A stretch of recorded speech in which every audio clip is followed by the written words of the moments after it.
Pemirsa, minimnya lapangan pekerjaan akan berdampak pada tingginya angka pengangguran. Untuk itu perlu dilakukan berbagai langkah nyata dalam mengurangi angka pengangguran di Indonesia, khususnya di Bali, seperti membangkitkan jiwa entrepreneur serta memberikan pelatihan keterampilan kepada generasi muda untuk meningkatkan skill dan mencetak SDM siap kerja. Lapangan pekerjaan yang ada tentu menjadi permasalahan baru bagi para lulusan dalam mencari kerja.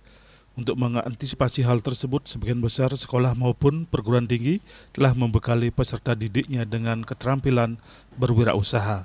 Hal tersebut disampaikan Rektor Universitas Dianapura Undira, Profesor Rai Utama mengatakan untuk mencegah pengangguran terpelajar, pihaknya telah membekali para lulusan dengan keterampilan berwirausaha dengan mengembangkan inkubator bisnis sehingga setelah lulus mereka tidak hanya menjadi pencari kerja, namun mampu menciptakan lapangan pekerjaan baru. Menanggapi isu tingginya angka pengangguran di Indonesia, khususnya di Bali, dan juga secara khusus pengangguran intelektual atau sarjana, kita tidak hanya Undira saja ya, tetapi juga beberapa perguruan tinggi yang concern itu menyiapkan mahasiswa itu tidak hanya untuk bekerja, tetapi untuk berwirausaha, yaitu entrepreneurship.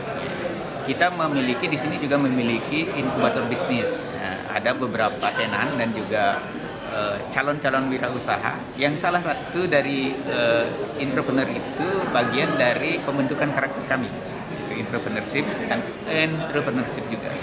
Jadi itu yang kami selenggarakan. Jadi tidak hanya sekedar moto ya, tetapi kami sudah lakukan.